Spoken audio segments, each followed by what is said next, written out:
할렐루야, 2월 27일 토요일입니다.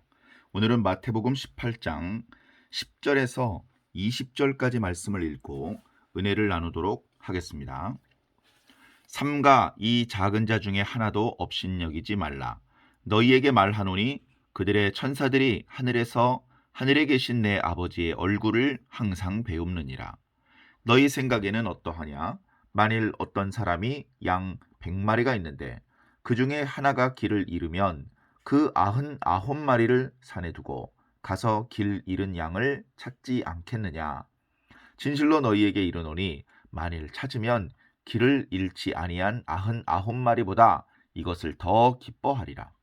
이와 같이 이 작은 자 중에 하나라도 잃는 것은 하늘에 계신 너희 아버지의 뜻이 아니니라. 네 형제가 죄를 범하거든 가서 너와 그 사람과만 상대하여 권고하라. 만일 들으면 네가 내 형제를 얻은 것이요. 만일 듣지 않거든 한두 사람을 데리고 가서 두세 증인의 입으로 말마다 확증하게 하라. 만일 그들의 말도 듣지 않거든 교회의 말하고 교회의 말도 듣지 않거든 이방인과 세리와 같이 여기라. 진실로 너희에게 이르노니 무엇이든지 너희가 땅에서 매면 하늘에서도 매일 것이요 무엇이든지 땅에서 풀면 하늘에서도 풀리리라. 진실로 다시 너희에게 이르노니 너희 중에 두 사람이 땅에서 합심하여 무엇이든지 구하면 하늘에 계신 내 아버지께서 그들을 위하여 이루게 하시리라. 두세 사람이 내 이름으로 모인 곳에는 나도 그들 중에 있느니라. 아멘. 계속해서 교회 공동체를 위한 주님의 말씀입니다. 어저께도 그런 말씀 드렸지만 예수님의 말씀이 다 소중하고 귀중한 말씀, 좋은 말씀이지만 특별히 마태복음 18장의 교회를 위해서 주신 이 예수님의 권고의 말씀은 어쩌면 오늘날 우리 교회와 모든 성도들에게 가장 시급한 말씀이다. 이제 그런 생각을 해보았습니다. 왜냐하면 잘 안 되고 있기 때문에 그렇습니다. 우리가 눈을 밖으로 돌려서 미 전도 종족을 향하여 선교사도 파송하고 또 계속해서 주변에 불신자들을 전도해야죠. 또 덕이 되는 본이 되는 그런 모습의 삶을 살고 봉사도 하고 그런가 하면 각자 자신의 신앙을 성장시키기 위해서 기도도 하고 말씀 공부도 해야 됩니다. 자, 그런데 의외로 잘 안 되는 것이 교회 공동체 안에서 같은 공동체를 구성하고 있는 이제 옆에 있는 형제를 성도들을 잘 대하는 방법을 잘 모른다.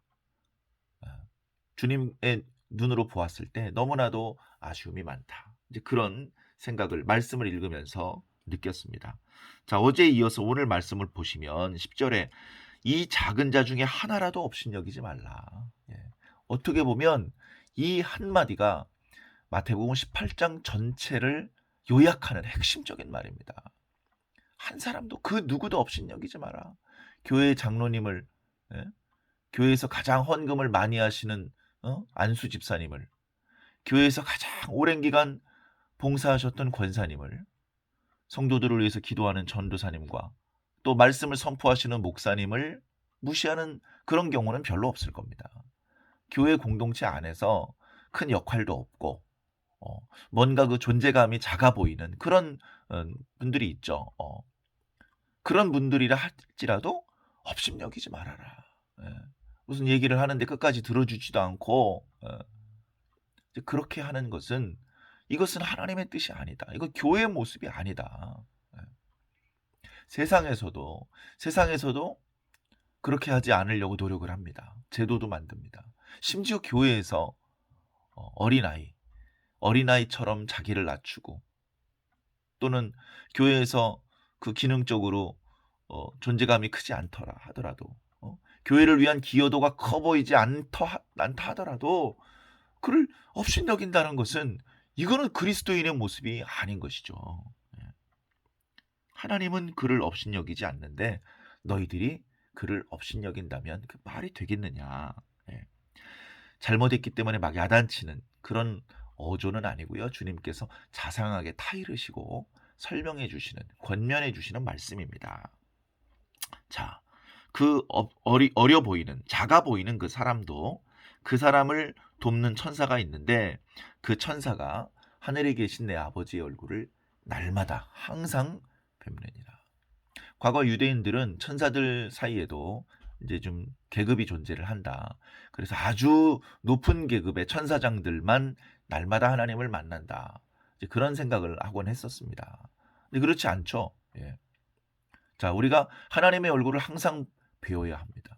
날마다 하나님의 얼굴을 배워야 됩니다.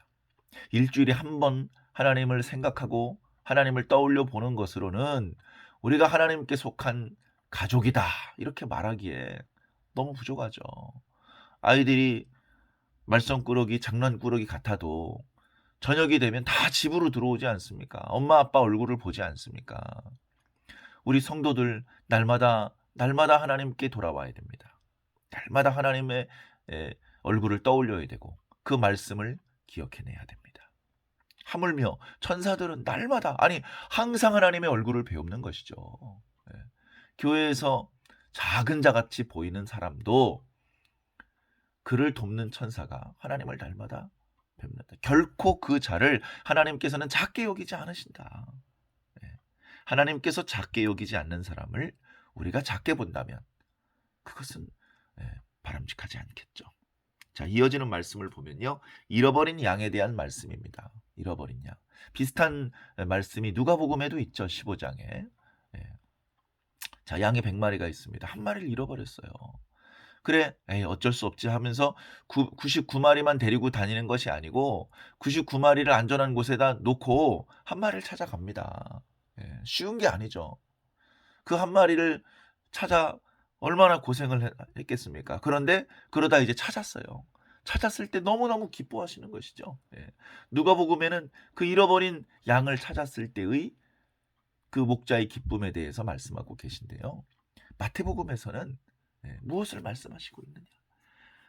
너희 중에 이 작은 자 중에 하나라도 없인 여기지 말아라. 이 작은 자 중에 하나라도 잃어버리는 것은 하늘에 계신 너희 아버지의 뜻이 아니다. 14절에 분명히 말씀하고 있죠. 우리 교회 구성원들 중에 한 명이라도 잃어버리면 안 됩니다. 왜? 그 하나님의 자녀이기 때문에 그렇습니다. 우리 가족들이 많은데 식구들이 한 명이라도 안 들어오면요. 대문을 걸어 잠글 수가 없잖아요. 발 뻗고 잘 수가 없잖아요. 연락도 없이 늦는 사람이 있으면 온 가족이 걱정을 합니다. 찾아 나서는 겁니다. 왜? 가족이기 때문에 그렇습니다. 아이 뭐 우리 식구들을 많은데 한 명씩 안 들어와도 돼. 그럴 수는 없죠. 하나님께서 우리를 그렇게 가족처럼 생각하신다는 것입니다. 그렇다면 우리도 옆에 있는 형제들을 바라볼 때 주님의 심장으로 하나님의 눈빛으로 바라볼 수 있어야 됩니다. 바로 서로 사랑하는 그 마음과 눈빛이죠. 과거에 이스라엘에 하나님께서 왕을 세우셨는데 그 왕이 다 다윗 같지가 않아요. 그 왕이 하나님 앞에 징계를 받습니다. 왕이 하나님 앞에 벌을 받아요. 그러면 온 백성들은요 잃어버린 양처럼 되는 겁니다. 하나님께서는 그 잃어버린 양들을 불쌍히 여기셔요. 그래서 그 잃어버린 양들을 보호하기 위해서 또 목자를 보내시고요. 다른 왕을 또 세우십니다. 하나님의 마음은 당신의 백성들에게 있어요. 하나라도 잃어버리는 걸 원하지 않으세요.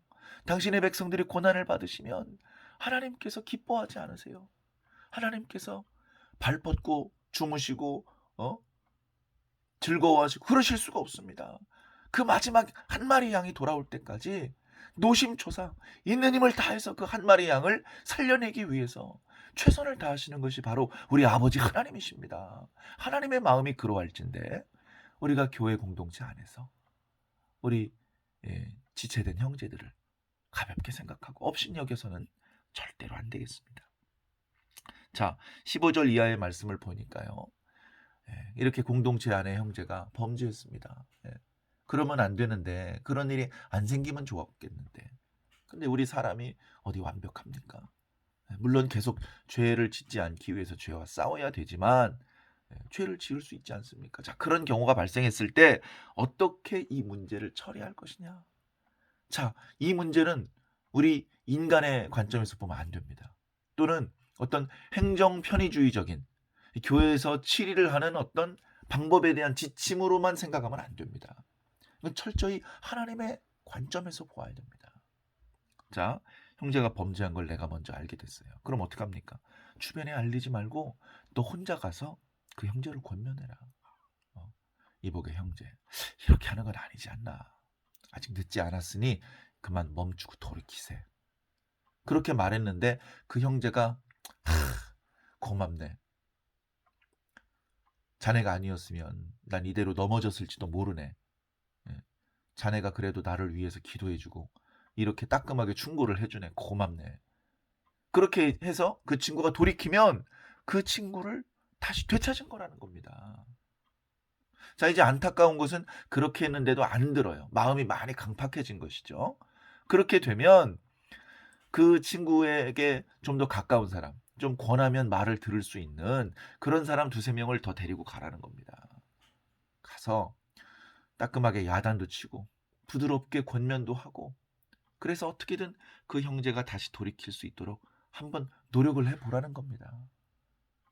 그래서 거기서 돌이키면 너희들은 네 형제를 찾은 것이다. 자, 근데 거기서도 돌이키지 않을 수 있겠죠. 자, 그럼 어떡합니까? 하는 수 없이 교회 공동체 전체의 이름으로 좀 더 강력하게 충고해야 됩니다. 거기서라도 회개하면 우리는 그 형제를 얻는 것입니다. 그런데 거기서도 회개하지 않으면 그러면 어쩔 수 없이 세리처럼 이방인처럼 여겨라. 이렇게 말씀하셨죠. 여기서 강조점은 세리처럼 이방인처럼 하나님의 언약 백성에서 끊어내버려, 이런 뜻이 아닙니다. 그렇게 되지 않기를 바라십니다. 하나님께서 바라시는 건 가장 작은 자라도 잃어버리지 않는 것이 하나님의 바람입니다. 그러니까 교회는 그를 잃어버리지 않기 위해서 최선을 다해야 됩니다. 왜 처음부터 여러 사람이 쫓아가서 권면하지 않고 한 사람이 가서 권면하게 했습니까? 그 범죄한 형제의 체면을 생각해 주는 겁니다. 그가 돌이켰을 때 부담 없이 다시 공동체의 일원으로 다시 재기할 수 있도록 그렇게 도와주기 위한 방법입니다.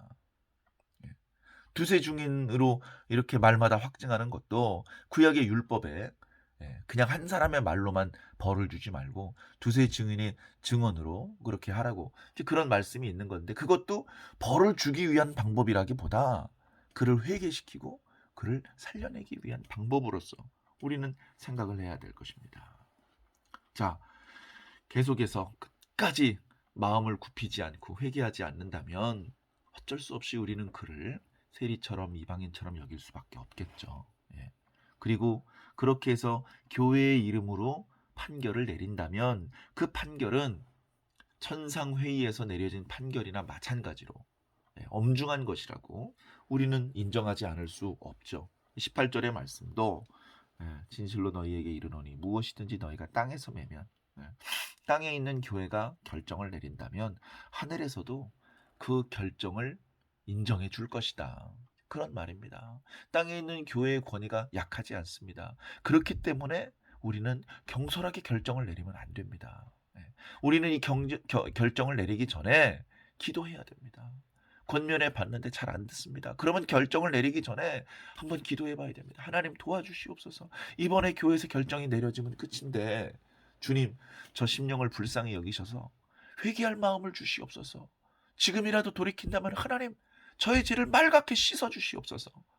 그렇게 그 형제를 살리기 위해서 교회가 힘을 다해서 기도하는 그 모습 가운데 하나님께서 함께 하신다는 겁니다. 19절과 20절은 그런 말씀입니다. 진실로 다시 너희에게 이르노니 너희 중에 두 사람이 땅에서 합심하여 무엇인지 구하면 뭘 구하겠습니까? 하나님, 저 사람이 회개할 수 있도록 주여 불쌍히 여겨 주시옵소서. 길을 열어 주시옵소서.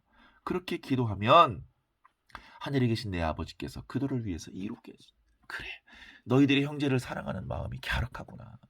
저가 범죄하였지만 다시 한번 회개하고 재기할 수 있는 그런 기회를 주겠다. 마음을 열어주겠다.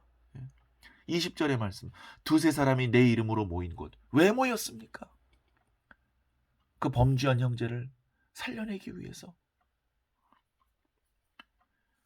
그를 하나님께서 도와주시기를 기도하기 위해서 그렇게 모였죠. 그렇게 모였을 때, 그런 마음으로 모였을 때 하나님께서 그들과 함께 하신다는 겁니다. 안 그래도 저 친구 마음에 안 들었는데 잘 됐어. 저 친구 잘라버려야 돼. 이런 마음으로 모인 자리에 하나님께서 같이 하시지 않습니다. 하나님께서 계시지 않는 곳에는 가지 않으시기 바랍니다. 하나님께서 없는 장막은 무너집니다. 무너지는 장막 안에 들어가면 같이 망할 수밖에 없습니다. 하나님께서는 사람을 살리기 위해서 어떻게 해서든지 회개시키고 고치고 그렇게 하기 위해서 마음을 쓰고 기도하는 그 사람들 가운데, 그런 모임 가운데 하나님께서 함께 하십니다. 우리들의 마음이 하나님의 마음과 같다면, 우리가 늘 그런 마음으로 기도한다면 하나님은 우리와 늘 함께 하실 것입니다. 하나님과 함께하는 자는 행복한 자입니다. 복받은 자입니다. 능력 있는 자입니다. 오늘 저와 여러분이 속한 교회 공동체를 한번 생각해 보시기 바랍니다. 그 교회 공동체 안에 작은 자를 생각해 보시기 바랍니다. 그 공동체 안에 범죄한 자가 있었던 그때의 기록을 한번 생각해 보시기 바랍니다. 우리는 그때 그 일을 어떻게 처리했습니까? 우리는 그 사람을 보면서 어떤 마음으로 그를 보았습니까? 사랑하는 성도 여러분, 하나님께서 세상을 사랑하고 마귀를 사랑하라고 하지는 않으셨습니다. 죄는 미워해야 됩니다. 그러나 할 수만 있다면 저가 끝끝내 완고하게 회개하기를 거절하고, 또는 하나님 앞에 망령된 그런 범죄를 저지르고 이단으로 빠지고 그런 심각한 지경에 떨어지지 않았다면 그를 살리기 위해서 최선의 노력을 다해야 됩니다. 물론 철저한 회개가 필요하겠죠. 그렇게 그 사람이 철저히 자기 죄를 인정하고 하나님께 용서를 구하는 그런 진심 어린 회개로 나아갈 수 있도록 기도해 주어야 됩니다. 하나님께서는 우리가 그렇게 서로를 사랑하고 서로 업신여기지 않고 오히려 자기 자신을 낮추고 서로를 위해서 기도해 주는, 서로의 허물을 덮어주는, 서로 권면해서 그 형제를 잃어버리지 않고 그 형제를 다시 찾기 원하는 마음을 품고 살게 되기를 하나님께서는 바라고 계십니다. 우리 주변에 그런 약한 자가 생각나신다면 오늘은 그런 형제를 위해서 기도하는 날로 하루를 보내시면 어떻겠습니까? 내일 귀한 주일인데요. 오늘 그렇게 형제를 위해서 기도하면서 하루를 보내신다면 내일 교회에서 그 형제를 만났을 때, 또 내일 귀한 생명의 말씀을 우리가 들을 때 더 큰 은혜와 감동이 있을 줄로 믿습니다. 사랑하는 성도 여러분 모두에게 그와 같은 감동이 늘 충만하기를 예수님 이름으로 간절히 축원합니다. 아멘.